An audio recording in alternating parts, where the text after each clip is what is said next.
So I have a story for you. There was this mother and lovely lady, and she wanted to teach her young daughter a moral lesson. So she gave her a $1 bill and a quarter to give at church. And the mom said to her daughter, put whichever one you want in the collection plate and keep the other one for yourself. So service is over, and the mother asked her little girl, so what did you decide to do? Which one did you put in the plate? And she said, well, I was going to give the $1. However, right before the collection, the man up at the pulpit said that we should all be cheerful givers. And I knew I'd be a lot more cheerful if I gave the quarter.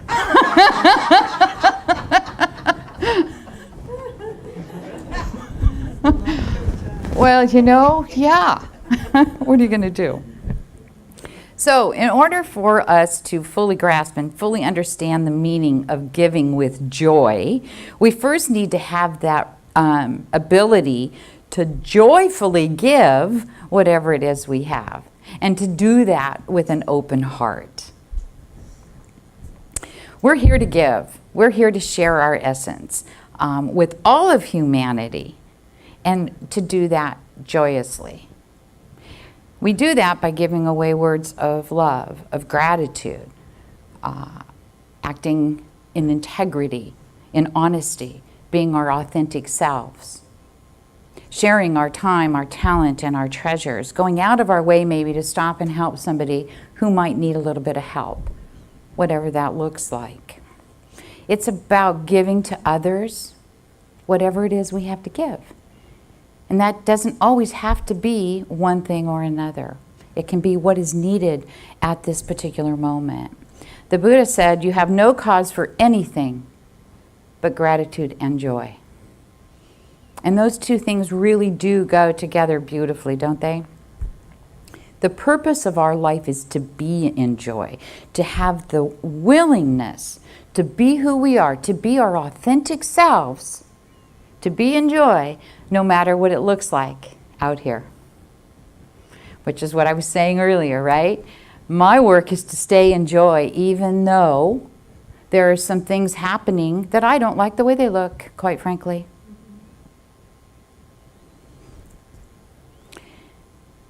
Every one of us, in each and every single one of us, there is an abundance of joy. It does lie within us. Sometimes it lies dormant.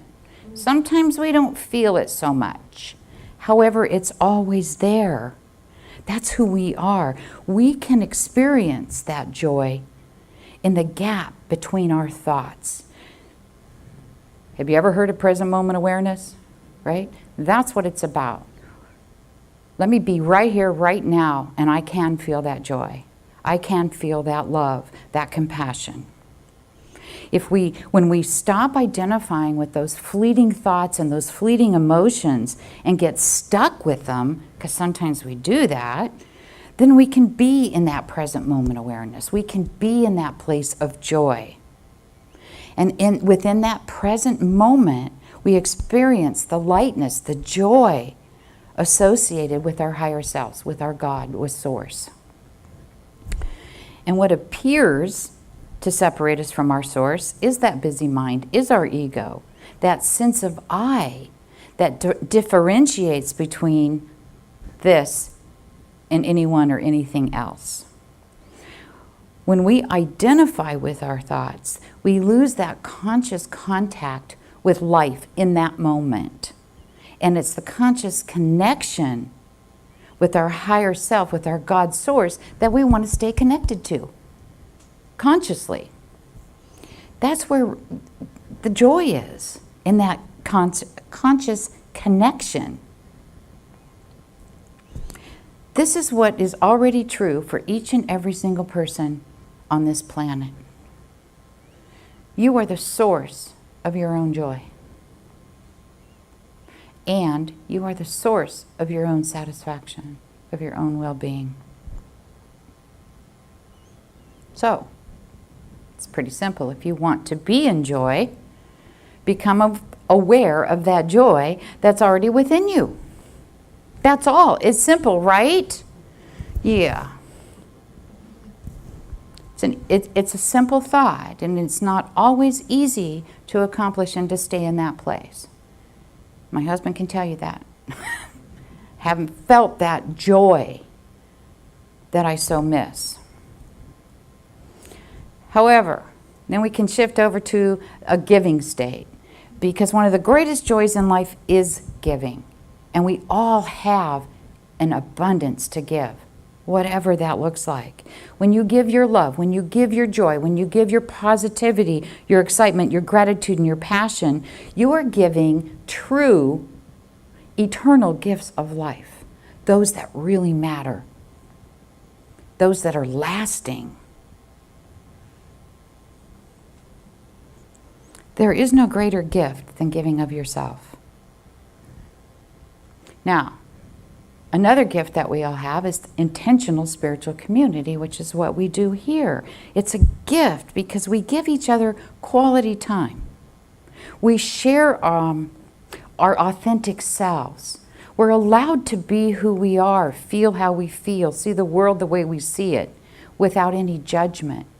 And that, to me, is probably one of the greatest gifts that we do have.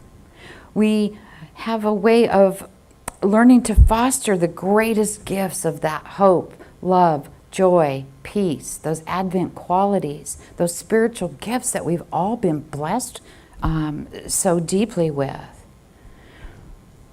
As a community, we spend a lot of good quality time together because we're sharing our lives with each other. We support each other in our growth, in any work that we want to do. We share our goals for the future. We can see that individually, when we do something of great good, it also affects the global community as well. Maybe a little, and maybe a lot. The time that we share together reminds us of the opportunity to love people up close and personal, to love people and to love all mankind without judgment. And I think that's one of the most important things that we can do. We learn to admit when we're wrong. Learn to speak up when we're hurt. We learn to face conflicts and challenges and work through them. And a lot of times that's with the support of each other. Those are the kinds of things that you can't read in a book, nor can you learn in a workshop. Those are life experiences. That's how we learn those things, personal experience. And then we learn and utilize the practice of deciding what is of true value in our life. What really matters? What do we want to hold on to? And what can we let go of? As we give our time, our talent, and our treasure, we find out what's most important to us spiritually and personally. And that's what our whole life journey is about. Learning to pay attention what is most important to us from the perspective of our higher self. And then to live our life accordingly. It's through selfless service that we can also contribute to the betterment of lives for others. And I truly believe that is one of the main reasons we're here, is to take care of each other, to love each other, to share what it is we have. Selfless service gives us that opportunity to help better other people's lives. Maybe people who are less fortunate.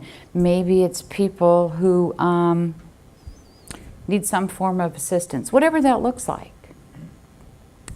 If you were here last week, you remember I had talked about the settlement house, and Barbara shared some unfortunate information with us that not always was that you were giving going directly to people. And so Lori spoke up and said, oh, hey, Val knows this person. You see, you put it out in the universe, right? And all of a sudden things happen. So Valerie got a hold of me, who put me in touch with a Corona High School teacher. Her name is Niele. And here's what she's doing. She's working with and helping support several of our high school students at Corona High School that don't have a pillow or a blanket or food to eat or underwear, right? I mean, she told me some stories and I can't because I'll just start crying again. There are a tremendous amount of young people in our community in need. What she does, most of these kids that she works with are on free breakfast and free lunch. Well, what about the weekend? So what she's doing is she's filling backpacks on Fridays and sending them home with the kids. Sprouts has been really good, she said, about giving them, she goes on Thursday, I think, to pick up fruit and everything and pack that. I really want to take on this project. And I know that Barbara was just telling me, and Lori too, I think, that a bunch of people from Trilogy have already started donating and filled Barbara's car, which is awesome. What Niele told me was this. She's working with 21 families and 74 individual children. Because it's not obviously not just her class, right? You know why? Because people heard she was a resource and they're just coming out of the woodwork. How beautiful that they're open to receiving, right? And I think our work, I believe our work is to help and to give. She's got kids wishing for Christmas for pillows, toothbrush, blanket, the simple things in life. Because many of them are either in cars or some of them have graduated to a motel situation, but families, or living with a friend in a 10 by 10 room because they're in need also. So I'm inviting all of you to participate with this. I don't want to assume that Barbara's going to take on this project, but I would like a volunteer, because if we collect things here, we can put together as a community some packets, some whatever, bags, I don't care, and then get them to Niele. And I think that would be a good thing. And I'm not talking just at Christmas because it's a nice thing to do. What about in January when it's still cold? When they still need to eat, when they still want to brush their teeth, right? When they need school supplies. So we don't want to do it just once a year. If you're interested in participating with this project, let me know after service, because I think it's really valuable. We should not have people in our community in such need. And we can make a difference, even if it's for one family. Wow. To bring joy, to bring that kind of joy to a family, to a child, to a person is huge. Really huge. Khalil Gibran reminded us that you give but little when you give of your possessions. It is when you give of yourself that you truly give. And that's about that time and that talent and your treasures. I think that is absolutely worth remembering. Many of the ancient texts will say that heaven is within you. And what they're really talking about is that essence of your being, that essence of and vibration of pure, unconditional love. So to find heaven on earth is to live your life at that same vibration. That's the vibration of your true essence, of your God self, your higher self. And that is unconditional love. That is unconditional joy. And that's what we're aspiring to do, isn't it? Live to our highest, our greatest potential. And to do that, we always have to go within. We have to look at self. We begin here with everything. And we want to be our best, and being at your best will be your experience when you accept yourself for who you are in the present. Doesn't matter what you see as your strengths or what you might see as your weaknesses. Those things don't matter. What matters is that you appreciate yourself and continue on that path, on that journey of conscious awareness. That way, you're much more accurately able to assess kind of what's going on in your life. Where am I? What am I doing? Where do I want to go? And you can be aware of any changes you want to make, any transformations that you may feel are necessary in your life or wanted in your life. Now, the idea here is to experience joy in that process. To feel uplifted by what you see in yourself, in your life, and what you choose to do. So as I talk about transformation, as I talk about change, I'm not referring to anything that you need to fix. Because you know what? Nothing's wrong with you. Absolutely nothing. I am talking about maybe moving up to a higher level, to being more open, to enhance your awareness of who you are, to really understand what is already true about you. You are this amazing being walking, loving, sharing, giving, being.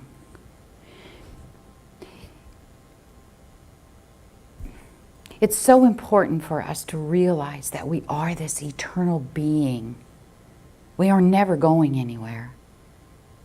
We just wouldn't be in a physical body necessarily. It's so important to know that you are indeed created from that source of all being. And that means that you embody, that you already are all of the qualities that you're aspiring to be. You already are that. Your work is to realize it, to experience it, to manifest it. You already are perfect, beautiful, whole, powerful, creative, wise. And you have the ability to grow and to expand on that awareness. Wow, you're pretty awesome, right? Sometimes we don't think about that. We forget to see that about us. We see it about other people, don't we? So your work, you have to go home in the mirror and say, you're great. You're perfect and beautiful and wise. I'm serious. It's uncomfortable.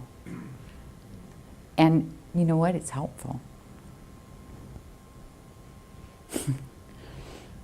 You are here because of what you have within you, because of who you are, because what you can contribute to the world. You are here to do transformative work, be it individually or globally. It all makes a difference. You're here because of your attributes, your talents, your gifts, and because of challenges that you encounter on your journey. The challenges, the life situations that we face are not to make us mad or aggravated. They're there to help us learn and grow. We all need to be reminded of who we are, and that is one of the main reasons that we come together as community. So we can be reminded of our opportunities, that our challenges really are not to hurt us. They are there to help us. In Receiving the Cosmic Christ, Shahan Yan tells us this: whatever you may gain from doing what improves your life or expand your awareness always comes from exactly where you are now. That is why it's crucial for you to appreciate who you are. You always have something beautiful to give. And so you've got to begin with appreciating yourself, knowing your gifts, knowing your talents, knowing those attributes that you carry within. Because by appreciating who you are And by appreciating what it is you're capable of, you can move through any life situation with grace and with a state of joy. He figured it out, didn't he? If you want something bad enough, you just go after it. There's always a way. And we can achieve that. We can manifest anything in our life that we're after, even through this holiday season, with all the rush, with all the hurry, and dare I say, family drama. Anyone have family drama? Okay. Well, I didn't want to be alone in the world. But we can be that joy still. We can. Life has a way of bringing into our experience life situations that we need to work through, to find growth, to find that clarity in areas where we want to experience maybe a different way. Do we do this time of year the same thing every year and get annoyed at the same person or the same situation, and yet year after year we keep doing it? Mm-hmm. Right? Maybe it's time for a shift. Just saying maybe. We've all had that experience where everything's just going along, swimmingly, and then something comes up and it shakes things up, almost as if to say, are you awake? What are you going to do with this? Are you going to move back into struggle? Or are you going to stay in joy and stay in that present moment? It's always up to us how we handle things. Situations that need our attention always arise. I'm here to tell you that's the truth. Problems, however, are a creation of our mind and of our ego. Now, don't get me wrong. I am not saying difficult situations requiring attention aren't real, because they are absolutely real and they do exist, and attention needs to be given to them.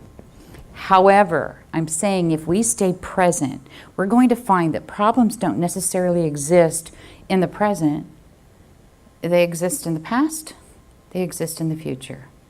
We worry. But right here and right now, I have a choice. I can worry about Nancy and Jean, or I can just be present here with you. Right? Doesn't mean I don't care. Just means I'm staying present and doing what I can do. Problems, anxiety, tension, worry, they are all a product of thinking about past and future. All of them. And as if I have to tell you, there's a downside. The downside to that is that what happens is when we're full of problems and our mind just gets all full, literally there's no room in there for a solution. Literally, because our mind's too busy. It's just going crazy. We're too focused on what's wrong. So how is it we can transform those situations, those problems, into a more joyful experience? Glad you asked. Because Napoleon Hill gave us a hint. He said this: every adversity, every failure, every heartache carries with it the seed of an equal or greater benefit. There is always something beneficial. We don't always see it. It's there, and eventually we will see it. Sometimes we have to really look for it. We have to look for that seed. We have to search for it as if it's this big hidden treasure. However, it's there. And from the perspective of seeing those problems, situations as gifts, we can let go of the past. We can let go of the future. We can stay in that present moment awareness and express more joy. If we have no problems, we have no gifts. We have no opportunities. We have no challenges. How do we grow if not for things that shake us up a little bit, get us out of our comfort zone? So I'm going to close this morning with this invitation, and that is to be in touch with that part of you that is divine, Recognize it, claim your power, and then use that power to bring more joy into this world. Thank you for being here while I shared this truth as I understand it.